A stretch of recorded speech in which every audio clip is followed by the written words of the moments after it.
there's no point in, just blinking and clapping off any longer. Let's just go completely right at it. So, obviously, there are many different species of, types of beings that, inhabit the Earth currently and stuff and whatnot. And, either way, obviously, the general distinction, though, is the fact that they are, of course, species, and that they all, as they say, generally have their roles and stuff that they tend to, generally juxtapose or generally tend to gravitate towards. Of course, there are plenty of notable exceptions in some relative and Estonian aspects, but that's not what we're here to talk about. Ultimately, the fact that, there are different species, and that is a thing. The role that the species fills is important, but obviously that starts with what general type of form these species takes in the first place. Of course, obviously a turtle, when they two turtles, they do their thing, they spawn out another turtle, and obviously that is, of course, generally true for most beings and whatnot, of course, and they just take. Once they're born or whatever, when they're created, however they are created in their own ways, they take the form of the beings that created them, and so that's obviously generally shapes a lot with how their little lives tend to go. But once beings are born, once they're created, it's not like they have some super specific role that they generally are super compelled to adhere to, but ultimately, though, they do have some things that they just generally tend to do, of course, obviously coyotes, hunt and ravage and dig for, smaller, animals and whatnot, generally rabbits, stuff like that, and, mooses generally tend to have a very strong inclination to, eat as much greenery and, rough shrubbery as they generally can, of course, because that's just how they tend to roll, I guess. But of course, species that have much less preordained inclinations, sometimes they go all around, like mice and stuff. They do a lot of different things to generally get their filling, so to speak, and flies and other little bugs as well.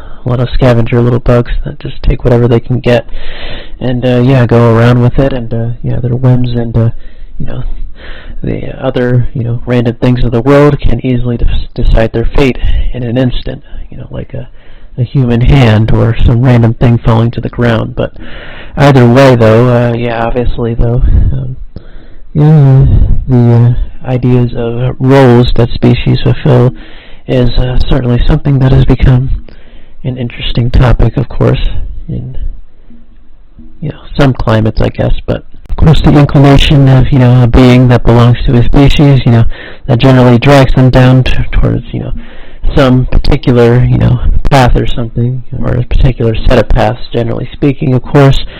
And obviously there, of course, can be some fairly interesting deviations off these paths, of course, and some of these paths have some interesting, winding roads and, sightseeing attractions off to the side, but ultimately, though, being part of a species, of course, generally does mean you are generally confined to certain paths in your existence, in your quest. But ultimately, though, what about beings that are capable of seeing beyond their, their inclinations? What happens to beings that, generally, usurp the norm of, yesteryear, as you say? Those beings that, usurp the norm, as you say, generally don't even realize it, and they're just kind of, off doing their own little, pleasurances and whatnot, and, they just kind of, generally live about, fairly standardly, at least for the most part. But either way, though, beings that do usurp the norm, that, generally don't follow the inclinations of their species, well, it does create a little bit of an interesting bubble, though. But either way, though, it appears that they still find some way to get trapped, back in their own senses. But regardless of that, though, and regardless of all that intrigue regarding the species inclinations and stuff. The idea that a being in a species generally, or some species have roles, as you say. Of course, that it becomes a little bit more, distribulent when you obviously consider the fact, that certain beings are pretty much, they are the primary food sources of other beings, of course.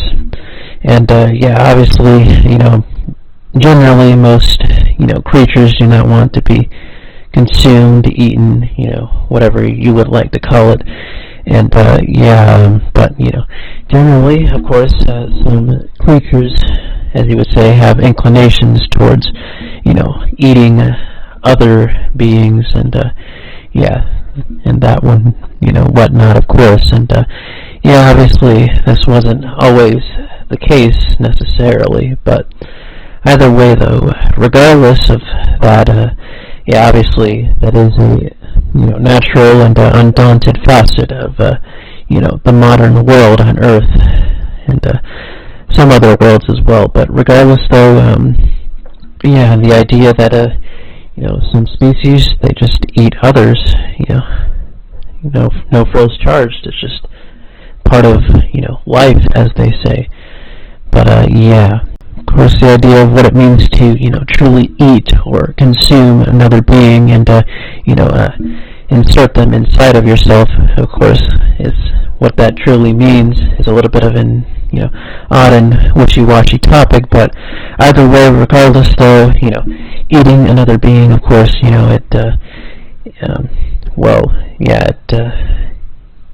it is certainly something that has caused much strife and controversy within itself, but obviously there's the idea of the general sustainability of it, and I don't know, but it just becomes so second nature that that doesn't really tend to concern most beings that currently live, at least on Earth. But regardless, though, I'll go ahead and get some relay something of these stories. So obviously the first episode of this little playlist, of course, remember, the humans made themselves superior to the other beings that existed at the time, or whatever. But either way, I guess in some sense, though, these other beings would, realize that the humans, they just couldn't really keep doing what they were doing, so some of them sort of formed little clans, I guess you could say, some little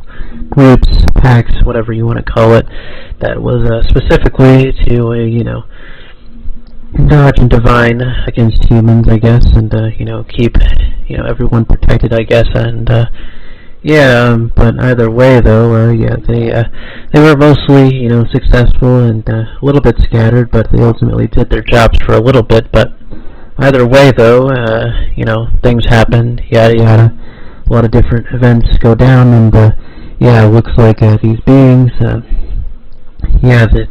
they're being tested, they're being bent, as you can say, they're being stringed down into the ground, and that's the important thing is, these groups, they're groups, they're gangs essentially, and obviously they, started, they shared stuff with each other, and they mingled with each other to their own, interesting wiles and whatnot, and they were ultimately just bound together by, a common, defending themselves against humans and other potential weird forces, or, or protecting, their general ideals, banding together to create something, that could last. But also, the important thing is, as they spent more time together, obviously they become more like each other, as you say. They started, sharing similar, ideas and, things that will help, generally, defend from humans, but also, generally speaking, find ways to, familiarize themselves with each other, and, they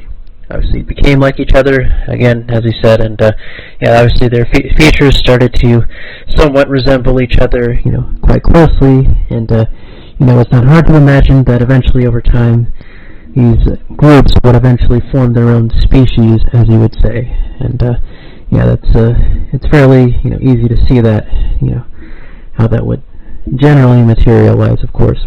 Many of these groups were different and unique in their own, specialized type of ways, and they had all their different, evolutions and whatnot of, coming to where they were. But ultimately, many different groups started to form and turn into their own species. And obviously, the humans continue to do their thing in their own capacity. But either way, some of the other, species or the other groups saw some of the benefits of becoming a species as opposed to, remaining more independent, I guess you could say. But either way, though, obviously being part of a gang or a particular group or species or whatever has plenty of downsides in its own right, of course. But either way, things were getting shaped up, and there were many different factions, as you would say, and that's what led to where we are now, of course. And obviously, most beings, most quote unquote humans / animals, judge other species, based on what species they are. Sometimes they don't, but either way, it is part of what happens, I guess. But ultimately, though, there is one relatively large elephant that is still dangling around in the room, and that's the topic of meat, and obviously how some species, choose to consume it as a means. But how did things get to? Where did the idea of eating other, the other certain, flesh or tissue, whatever you want to call it, of others come from? Well, before we get to where eating meat came from, obviously first we need to explain something, I guess, somewhat important, at least, sort of. We have to say that, before beings, on Earth became, before they became species, before they, generally molded together, generally speaking, beings didn't have anything, they didn't have lifespan, so to speak. There was no such thing. Obviously, of course, getting hunted and abruptly eaten, or being abruptly eaten, would obviously end your lifespan there and then. Obviously, no, living being, wants to be, eaten alive and whatnot, of course, generally speaking. But ultimately, though, beings didn't used to have lifespans. There was no, set, didn't have 80 to 100 years or whatever or anything like that. And many of these beings lived for a very, very long time, hundreds of thousands, maybe millions or whatever years. They lived for quite a bit, at least in terms of a human perspective. But ultimately, though, many beings didn't really keep track of time. It wasn't something that was their ultimate priority, so to speak. And obviously, it's hard to, gauge the ages, across such vast time spans. But ultimately, obviously, it needs to be stated that many of those, those old beings, they lived for very, very long. But obviously, throughout, the history of Earth, many beings have gradually shortened their lifespans through a number of factors. But I guess that should be reciprocated, right here and now. But regardless, though, obviously back to the topic of meat, obviously there is the idea of, becoming one with, another being. Obviously meat, you consume another being and they become part of, your likeness, or part of your, part of your cleanliness, as they say. They become a part of you in some sense. But ultimately, though, generally speaking, you kill the being, or, once you eat the being, maybe you might eat the being live, and that kills them then and there, or you hunt them down beforehand and then, eat their remains. But either way, though, it's hard to say whether or not, the being that you just hunted and killed and eaten alive or whatever truly becomes part of you if they're dead, But ultimately, though, it's not like, beings, it's not like they always stay completely separate from each other. Sometimes beings fused in their own ways. Sometimes they, their auras and, their bodies in a lot of different ways, they kind of just, they kind of coalesced in a unique way. They, they embraced, quite a bit, as you would say. But ultimately, though, beings have many different unique ways. They used to have many different, yeah, they have many unique ways of, bonding and fusing together and, coalescing together, so to speak. And it's not exactly like they were, becoming one being. They were just kind of, on top of each other, as you say. And beings, generally speaking, had a lot of different auras, a lot of different, forces that, that were generally a part of them. And yeah, they would often fuse these forces with other beings. It was just a common type of thing. And either way, though, they kind of became one, at least in a temporary sense, but either way. But ultimately, well, I guess the more important thing is that, a lot of beings, they always had some type of mouth or some way to, absorb, certain aspects of the world, around them, And, pretty much as long as there have been beings, on Earth, there have generally always been plants. And, yeah, obviously, many different beings would consume plants and, yeah, make it a part of themselves, of course. And, yeah, they were nice. Plants were nice to eat sometimes. And there are also some other, other types of plant-like or, things that, well, there were things that, sort of resembled the texture of meat, but they weren't, necessarily straight up meat, as you would say. But yeah, there was some stuff like that, and there were also some, beings that ate rocks and stuff. Wasn't super common, but it did happen, of course. But either way, ultimately, the more important thing is obviously the fact that, yeah, obviously beings did consume plants and stuff like that. But I guess the most important part I should mention is the fact that it totally was not necessary for them to sustain themselves, eating plants or, other, physical things, as you would say, or whatever you would like to call it. You didn't really need food, as you know it. Basically, how many beings sustained themselves, back in the good old days, was purely through passion. And, yeah, really, passion is a true and very, yeah, it's a very real form of sustenance. Yes, straight up passion. But regardless of that, that era is very long gone. And, yeah, obviously that doesn't apply these days. And, obviously, though, well, there were some connoisseurs of plants and whatnot, and some who even, obviously cooked with them and, something like that, to that general effect. But either way, though, yeah. You have to mention these things that sort of have the texture of meat. It's hard to, really describe them, but, they obviously, are the ones similar to meat that you would find. And either way, they would become interesting later on, as, generally speaking, well, there are many, different beings later down the line, many different, species that didn't really recognize, this thing. Well, they didn't really recognize, dead meat as from, another dead being. They just assumed it was just more of this, meaty texture stuff, and yeah, they didn't really know it was a dead being later on. And yeah, that would certainly become something of an interesting topic. But either way, though, yeah, I guess just a lot of trauma, a lot of other, weird things, a lot of, different other, necessary survival tactics or whatnot.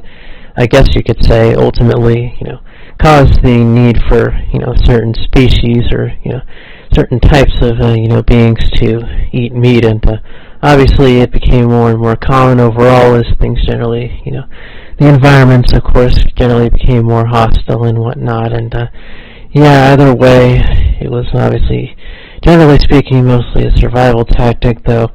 Of course, the more interesting part of that is the fact that many different species or beings, they just straight up didn't know that, this meat, so to speak, actually came from other dead beings, so to speak. And, yeah, that's certainly interesting, of course. Of course, this didn't always happen, of course. Some, there were some calculated killers who would, very much, come their way towards a nice little meal, or, have a, an interesting way to send someone off. But regardless, though, there, was a lot of other stuff that, became involved, or a lot of other little events and other, types of things that ultimately led to, eating meat being a common thing. But either way, regardless, though, yeah, it is certainly an aspect, the modern Earth, of course. But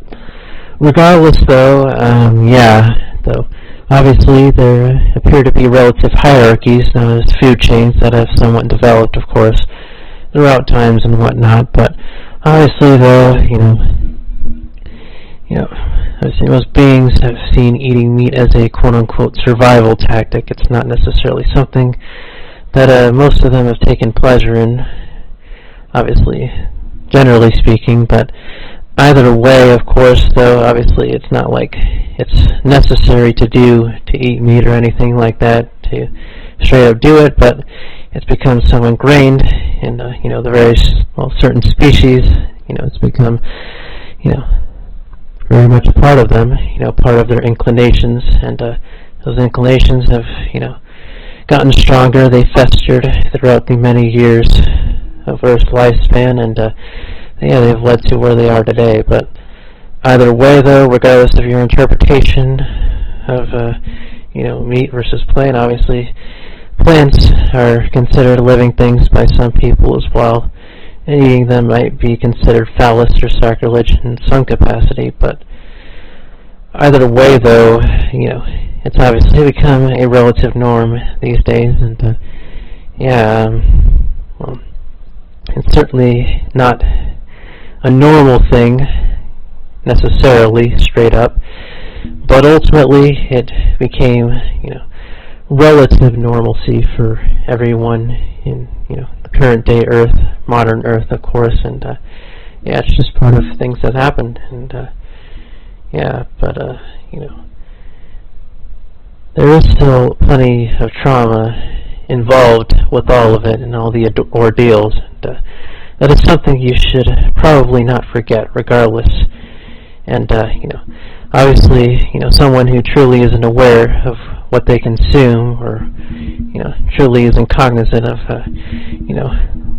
what they use to build them up, and what they use to, what sustenance and other, similar types of things they use to build themselves up,